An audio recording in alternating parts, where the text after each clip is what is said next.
안녕하세요. 저는 40대이고 충남 쪽에 살고 있는 결혼 4년차 유부녀입니다.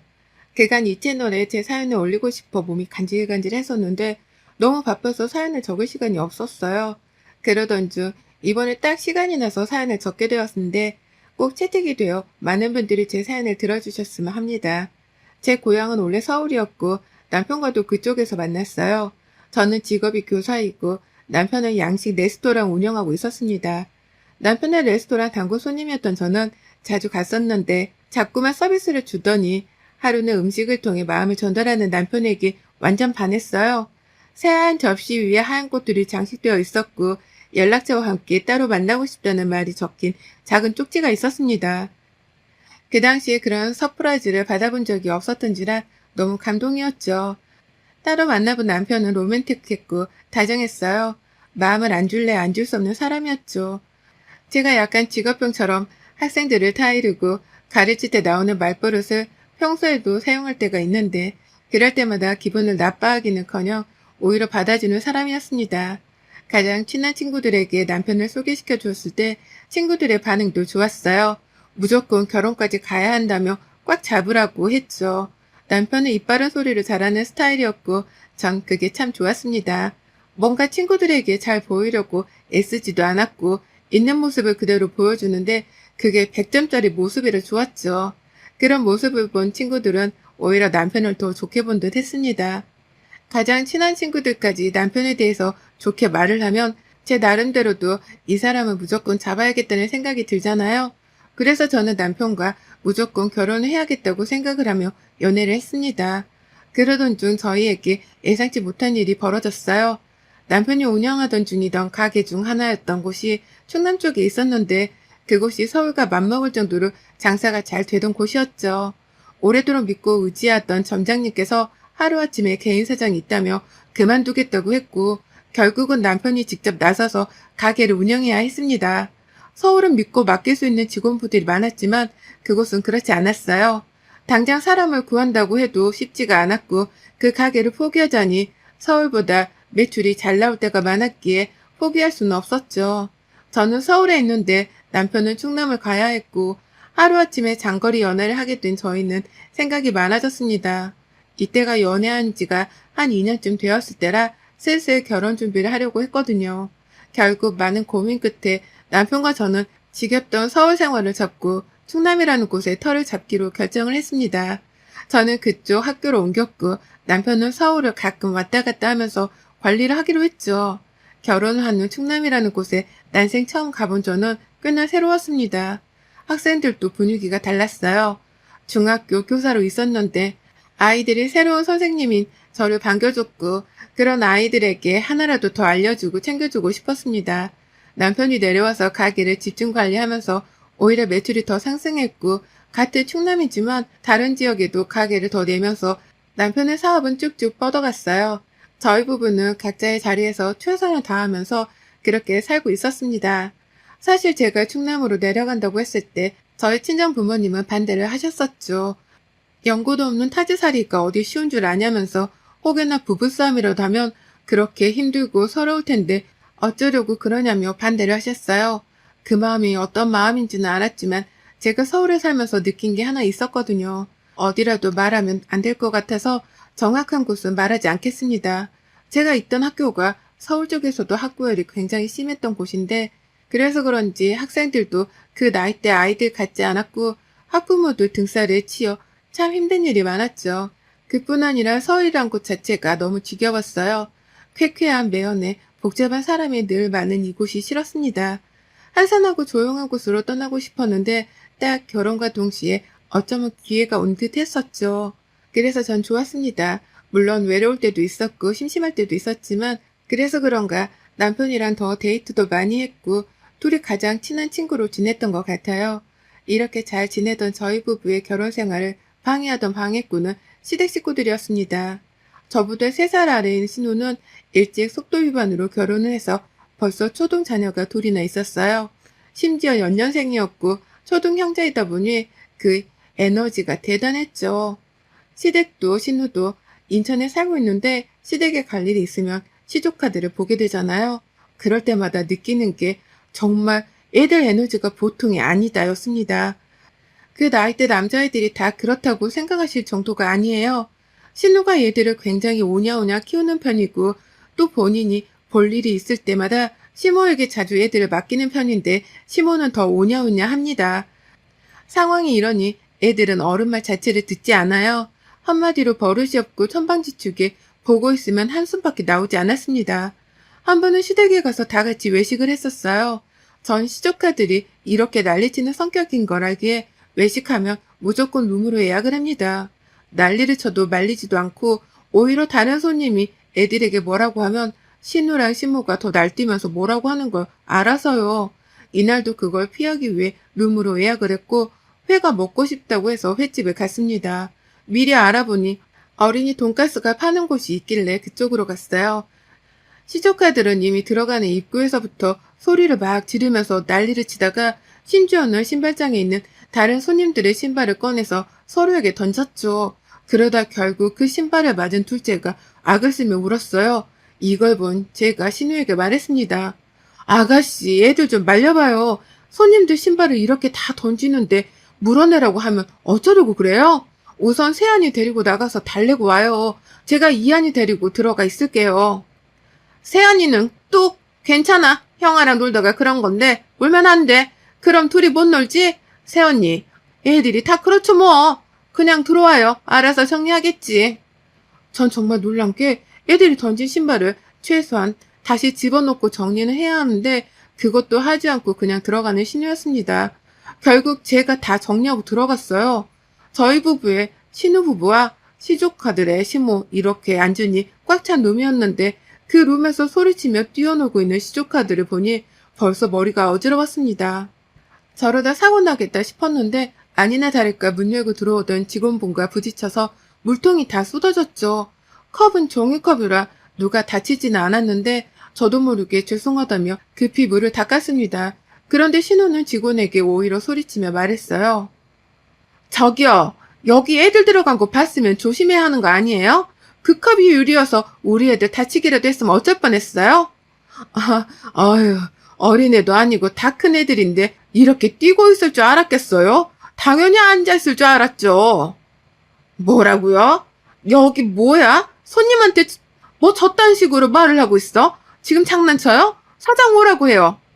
사장님 안 계시고요. 아마 계셨어도 똑같이 말씀하셨을 겁니다. 아무리 룸이라고 해도 밖에서 애들 소리 지르는 거 다 들리니까 다른 손님들 불편하지 않으시게 주의 좀 부탁드릴게요. 신우의 지적에 직원은 오히려 시원하게 받아쳤고 잘했다 싶었죠. 그러나 직원의 태도에 기분이 제대로 상해버린 신우는 하나부터 열까지 트집을 잡았어요.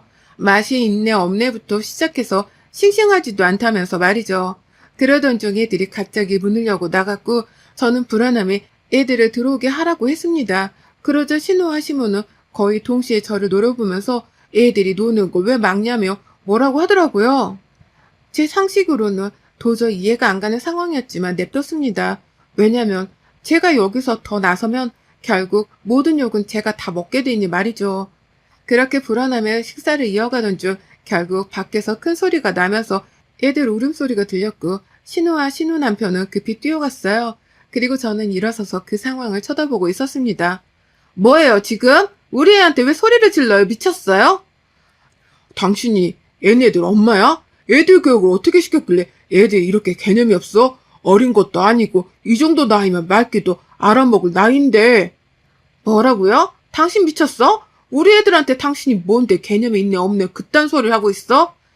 애미를 보니까 애들이 왜 이렇게 개념이 없는지 알겠네. 애들 교육 똑바로 시켜요. 아줌마, 당신한테나 예쁜 네 새끼지 남한테는 시끄럽고 개념 없는 애라고 알겠어? 소리치고 난리치는 신우이를 뜯어 말렸고 회를 다 먹지도 않은 그 손님은 불쾌해서 더 이상 식사를 못하겠다고 했습니다. 그러나 식당에서는 당연히 저희 보고 나가달라고 했죠. 시모와 신우는 방방 뛰었지만 저는 남편에게 옆구리를 찔렀고 남편이 계산하고 제가 급히 짐을 챙겨서 거의 방 강제로 끌려 나왔습니다. 이런 적이 한두 번이 아니었어요. 얘기를 들어보면 다 애들 잘못이었죠. 저 횟집에서도 식사를 하고 있던 부부 테이블에 가서 애들이 야라고 반말을 하면서 물을 입에 물고 뱉는 신용을 하다 정말 뱉기도 했다고 합니다. 그래서 하지 말라고 좋게 경고를 몇 번이나 했는데 싫은데? 라고 약 올리듯 말하고 테이블 아래로 들어가서 꼬집고 뭐 그런 식으로 유치하고 개념 없는 행동을 하니 화가 나서 소리친 거죠. 어른들에게 반말하는 건 기본이고 또래 친구들을 괴롭히기도 했던 시조카들인데 신우랑 시모는 늘 감싸고 돌았어요. 제가 이래서 시댁에 가기 싫었습니다. 그리고 외식하는 건 더더욱 싫었죠. 제게도 얼마나 말이 많고 힘들게 하는지 전 시조카들이 저런 식으로 행동하면 아예 대꾸를 해주지 않고 무시를 해요. 그러면 끝까지 약 올리고 괴롭히다 재미없다면서 안 하거든요. 제 자식들도 아니니까 교육에 관해 이래라 저래라 할 수는 없지만 최소한 남에게 피해를 주는 행동을 했을 때는 옳고 그름이 뭔지를 알려주는 게 부모의 역할인데 그런 거 전혀 하지 않았습니다. 제 성격상 자주 배회했다면 벌써 폭발하고야 말았을 건데 오히려 거리가 멀어서 자주 못 보니까 신우랑 크게 싸우지 않고 있었어요. 그리고 또 웃긴 건 신우는 한 번도 서울에 살아본 적이 없습니다. 인천에서 쭉 살았어요. 그런데 결혼 후 충남에 살고 있는 저를 약간 무시하며 말했습니다. 나는 진짜 시골에서는 절대 못 살겠던데 새언니는 참 대단한 것 같아요. 서울이 괜히 좋은 게 아니잖아. 편의시설도 그렇고 다들 어떻게든 올려오르고 애쓰는데 어떻게 반대로 새언니는 시골로 갔는지 난 아직도 의문이야. 지방이라고 해서 다 시골이 아니에요, 아가씨. 거기도 다 사람 사는 곳이고 별반 다를 게 없어요. 아가씨가 말하는 정말 그런 시골은 저도 안 가봤고 안 살아봤어요. 어쨌든 시골은 시골이죠. 그런 총구석에 있으면 안 답답해요? 친구들은 뭐래요? 우스갯소리로 뭐 촌년이라고 안 놀려요? 제 친구들이었으면 촌년이라고 했을 건데. 네? 아니 그렇잖아요. 시골 총구석에 살면 촌년 아닌가? 새언니는 교사라는 사람이 나중에 애 미래는 생각 안 해요? 얘를 그런 총구석에서 낳고 뭐 어쩌라고요? 공기 맑고 경치 좋은 그런 시골은 가끔 여행으로 가고 사는 건 서울에서 살아야죠. 아가씨, 서울에서 살아본 적 없잖아요. 근데 왜 말끝마다 서울해요? 그게 더 촌스러운 것 같은데? 뭐라고요? 인천이나 서울이나 똑같죠. 새언니가 사는 총구성이라고는 격이 다르죠. 예. 그 말도 뭐예요, 지금? 저 무시해요? 무시라기보다는 웃겨서요. 정작 서울에서 태어나고 30년을 넘게 살았던 저는 아무 말 안 하는데 서울에서 단 하루도 안 살아본 아가씨가 맨날 서울 하면서 저를 촌년이라고 하니까 좀 웃기지 않나? 아님 말고요. 누가 보면 서울 땅이 다 신호가라고 생각할 정도로 서울 부심을 부리며 저를 무시했습니다. 그러나 타격감은 없었고 그냥 웃겼습니다. 한편으로는 얼마나 나를 까내릴 게 없으면 겨우 저런 걸로 공격할까 싶기도 했죠. 이렇게 신우와 저는 앙숙 사이였고 그 가운데 낀 시모는 말을 아끼는 편이었으나 결국은 신우 편이었어요. 제게 뭐라고 하긴 했으나 막 대놓고 엄청 뭐라고 못하는 게 저희 부부가 시모에게 매달 용돈을 드렸거든요. 역시 현금이 최고라고 용돈을 드리니 자주 안 가도 연락을 자주 안 해도 뭐라고 하진 않으셨습니다. 남편은 늘 제 편을 들어줬고 제가 나서지 말라고 했어요. 정말 나서야 할 때나 말할 테니 그때 나서고 그 외에는 절대 아무 말도 하지 말라고 했죠. 그래서 정말 아무 말도 하지 않고 늘 묵묵히 곁을 지켜주며 눈으로 욕해줬어요. 그러던 중 평소에 별로 연락도 하지 않던 사이인 신우가 먼저 전화가 왔습니다. 뭔가 느낌이 서늘했지만 받았어요. 새언니 저예요. 별일 없이 잘 지내고 있죠? 네, 무슨 일 있어요? 먹고 무슨 일이 있어야 전화하나요? 그냥 뭐 새언니 잘 지내나 궁금해서 해봤죠. 부탁할 게 있나 봐요? 새언니는 그냥 돗자리를 펴요. 어쩜 그렇게 촉이 좋대? 나 지금 온몸에 닭살 돋았잖아. 정말 대박이다. 뭔데요? 언니네 학교 여름방학이 다 다음 주 맞죠? 네, 근데 왜요? 아니, 생각해보니까 숙모가 유능한 교사인데 애들이 뭐하러 학원 가나 싶어서요. 우리 애들 방학 동안 언니네 보낼 테니까 공부도 알려주고 그 시골 동네에서 자연 체험인가 뭔가 그런 것 좀 해줘요. 아가씨, 지금 그걸 말이라고 해요? 방학이라고 제가 놀겠어요? 그 말은 그냥 방학 내내 제가 애들 보라는 소리잖아요. 전 그렇게 절대 못해요. 부탁해요. 애들 좋아하겠다. 맨날 도시에서 제대로 놀지도 못했는데 자연에서 뛰놀고 공부도 배우고 이러다 1등 하는 거 아니야? 하, 고마워요, 새언니. 딱 저렇게 본인 할 말만 하고 전화를 끊었고 저는 순간 너무 열받아서 소리를 질렀네요. 이어 제가 카톡을 보냈죠. 분명 싫다고 했으니 절대 보내지 말라고 봐줄 의향 없다고 말입니다. 그런데 답이 없더라고요. 불안함에 남편에게도 이 사실을 말했고 남편도 전화를 해서 그럴 수 없다고 말을 했죠. 그러자 신우는 얼버무리며 전화를 끊었습니다. 저희 부부가 이렇게까지 말했는데 설마 애들을 보내겠어? 하는 생각으로 2주를 보냈어요. 그런데 갑자기 초인종이 울렸고 올 사람이 없는데 누구지 하는 마음에 누구세요? 라고 했더니 숙모 저희 왔어요! 라고 하는 겁니다. 정말 어이가 없어서 현관문을 열어보니 애들과 짐가방이 있었고 이어 신우에게 전화가 왔죠. 지금 이게 뭐 하는 짓이에요? 당장 못 데려가요?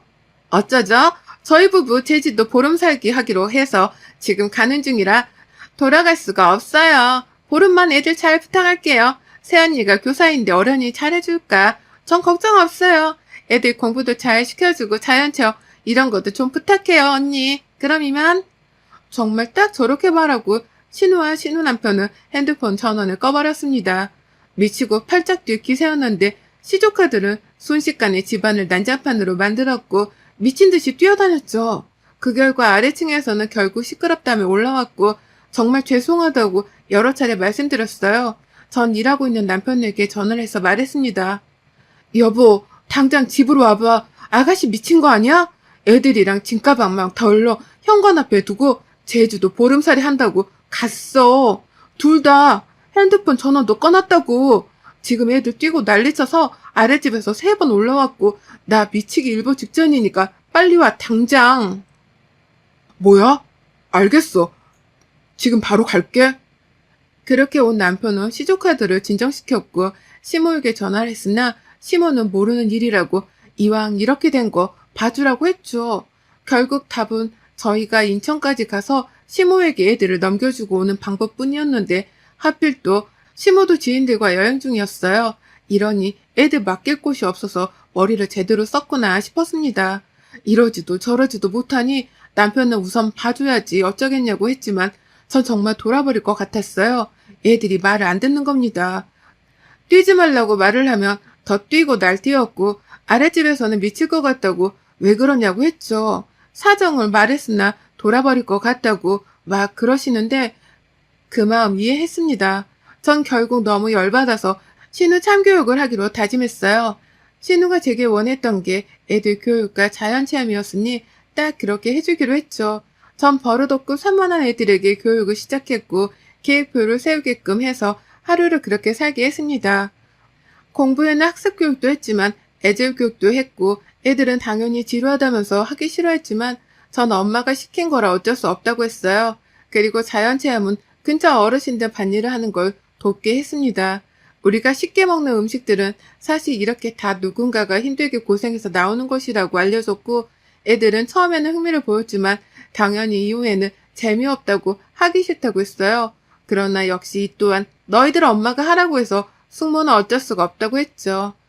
그렇게 시조카들이 온 지 4일차가 되었을 때야 신우이에게 전화가 왔고 제가 받지 않고 바로 첫째 조카를 바꿔줬습니다. 당연히 애들은 엄마 아빠 어디냐고 여기 있기 싫다고 공부도 싫고 시골도 싫다면서 울었어요. 신우가 저를 바꾸라고 했고 제가 전화를 대신 받았습니다. 이봐요 새언니, 우리 이한이 왜 울어요? 지금 뭐 한 거예요 대체? 아가씨, 말 이상하게 하네? 아가씨가 공부시키라고 해서 공부시켰고 자연이 뭔지 알려주라고 해서 자연이 뭔지 알려준 거 말고 나 한 게 없는데 아가씨가 그렇게 하라고 우리 집에 보낸 거 아니었어요? 적당히 시켜야죠. 이한이 새한이가 힘드니까 울지. 적당히가 어딨어. 보름 동안 배우려면 이 악물고 해야지. 이한이 새한이한테 반일 시켰다면서요. 그게 무슨 자연체험이에요? 반일만큼 자연을 느낄 수 있는 일이 어딨어요? 우리가 먹는 음식이 이렇게 힘들게 누군가의 손을 거쳐야 나오는구나를 깨닫게 해주는 건데. 그런 거 시키지 말라고요. 내가 얼마나 귀하게 키우는데. 아, 그래요? 그럼 공부도 시키지 말고 자연 느끼는 것도 시키지 말라고 하면 더 이상 여기에 있을 필요가 없네? 그럼 여기에 있을 필요 없으니까 내일 당장 제주도로 보낼게요. 3시 도착이니까 그 전에 공항 와서 기다렸다. 애들 픽업해요? 뭐라고요? 막무가내로 그러는 게 어딨어요? 이에는 이, 눈에는 눈이다? 내일 3시니까 시간 잘 지켜요? 전 그렇게 전화를 끊고 받지 않았어요. 그리고 다음날 애들을 제주도로 보냈습니다. 당연히 제가 함께 갈 수는 없었기에 방법을 찾았죠. 보니까 승무원을 통해서 애들이 부모를 만날 때까지 보호해주며 동행하는 서비스가 있어서 그걸 이용했습니다. 애들은 그렇게 보냈고 그 이후 신호는 저 때문에 휴가를 망쳤다고 이를 갈고 저를 괴롭혔어요. 심호를 이용해서 뚝하면 시댁 호출을 했으나 가뿐히 무시를 했고 그러던 중 하루는 시댁에 정말 가야 해서 갔죠. 그랬더니 신우가 제게 이거 해라 저거 해라 명령질을 하길래 아가씨 너가 직접 하라고 했습니다. 그 말을 듣고 신우가 제게 야라고 소리를 쳤고 저는 더 크게 왜라고 했더니 제 머리채를 자꾸 흔들더군요. 그래서 전 신우 정강이를 확 발로 차버리고 머리채를 확 쥐어뜯었고 힘으로 져버린 신우는 바닥에 주저앉아서 엉엉 울었습니다. 아가씨는 내가 착해 보이나 봐. 정도를 모르고 선을 넘네. 한 번만 더 까불어봐. 그때는 머리를 아예 다 뽑아버릴 테니까. 그리고 어머님도 애매하게 아가씨랑 제 사이에서 저 힘들게 하지 마세요. 자꾸 그러시면 용돈이고 뭐고 다 끊고 그냥 이 사람이랑 조용히 둘이 살던가 아니면 이 사람도 반납해 버릴 거니까요. 나서라고 하지 않았기에 역시 말 잘 듣는 남편은 조용히 지켜봤고 제가 다치지 않도록만 해줬습니다. 그리고 그 이후 신우와 시모는 제 눈치를 보며 살고 있어요. 특히 신우는 저를 아주 어려워한답니다. 이럴 줄 알았으면 4년이나 참지 말고 진작에 머리채를 쥐어 뜯어버릴 걸 그랬나 봐요. 여러분의 생각은 댓글로 남겨주세요. 오늘도 시청해주셔서 정말 감사합니다.